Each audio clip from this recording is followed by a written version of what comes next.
इल्मी point number 8 वो है भाइयों जीपीएफ, गवर्नमेंट का provident fund, government provident fund GPF, उस पे ज़कात का मसला। ये आजकल हमारे ऑफिस में भी बड़ी बहस चल रही थी कि सरकारी मुलाजिम की तनख्वाह से हर महीने गवर्नमेंट कुछ पैसे निकालती है और फिर कुछ पैसे अपनी तरफ से कंट्रीब्यूट करके वो जमा करती रहती है, हत्ता के रिटायरमेंट के वक्त उसे वो पैसा दे दिया जाता है। तो कहते हैं जी इसकी ज़कात देखें जी वो हमारे इख्तियार में ही नहीं है, वो तो गवर्नमेंट ने अपने पास रखा हुआ है। अच्छा, फिर गवर्नमेंट क्या ज़कात दे रही है उसकी? नहीं दे रही। वो ऐसे अकाउंट में रखा होता है जिसमें से ज़कात ही नहीं कटती। ना गवर्नमेंट दे रही है ना आप दे रहे हैं, तो फिर ज़कात कौन देगा उसकी? वो कहते हैं जी गवर्नमेंट की पूछ होगी। तो मैंने कहा फिर ठीक है, गवर्नमेंट को काटने दे फिर ज़कात।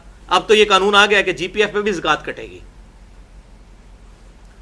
बल्कि हमारे ऑफिस में तो उन्होंने फिर एफिडेविट बाकायदा भरवाए हैं कि हमने ये भर के दिया है कि हमारे जीपीएफ फंड का जो अकाउंट है उसमें से ज़कात ना काटी जाए, हम ज़कात अपनी खुद देंगे, अदरवाइज गवर्नमेंट ने काट लेनी है। तो मुझे वो बंदा पूछ रहा था कि जी ये तो गवर्नमेंट के जिम्मे है। फिर मैंने कहा एफिडेविट ना भर के देना, गवर्नमेंट के जिम्मे है, गवर्नमेंट इंशाल्लाह रोज़ा हर साल जो है काट लिया करेगी, फिर ज़कात तुम्हारे जिम्मे तो नहीं रहेगी। वो एफिडेविट भी भर के दे देते हैं और फिर कहते हैं जी गवर्नमेंट की मलकियत है, आपकी मलकियत है। हाँ, इसमें ये आसानी हो सकती है अगर आप नहीं दे सक रहे, जब बाद में मिल जाए उस वक्त पिछले सारे सालों की दें, लेकिन आफियत इसमें है कि साथ साथ इसकी ज़कात देते जाए। यहां पर एक और मसला मैं जीपीएफ के हवाले से सरकारी मुलाजमों के लिए बता दूं कि जीपीएफ में सूद भी लगता है और कई ऑफिस में इस चीज़ की इजाज़त मौजूद है, खुद हमारे ऑफिस में भी, कि आप ये लिख के दे दें कि मेरा जो अकाउंट है जीपीएफ का वो इंटरेस्ट फ्री कर दिया जाए, कि मेरे अकाउंट पे सूद ना लगे। तो फिर सूद के बगैर आपको रिटायरमेंट के वक्त रकम मिलेगी, लेकिन वो बहुत कम होती है, वो फिर आपको अल्लाह से ही लेनी पड़ेगी क़यामत वाले दिन इंशाअल्लाह। मसलन मैं अगर अभी इसी पोस्ट से रिटायर हूं तो मुझे तकरीबन 1.5 करोड़ रुपया मिलता है अगर सूद के साथ, क्योंकि वो कंपाउंड इंटरेस्ट लगता है उसके ऊपर। जो जीपीएफ होता है ना उस पर बहुत ज्यादा रेट होता है। आम अगर 5 या 8% है तो वो 15 से 20 या 25% तक होता है, लेकिन उस तरीके से मुझे 10 लाख रुपए मिलेगा। और 10 लाख और 1.5 करोड़ की आपस में क्या निस्बत बनती है? लेकिन अल्लाह ताला उस 10 में भी बरकत दे तो बहुत बरकत है।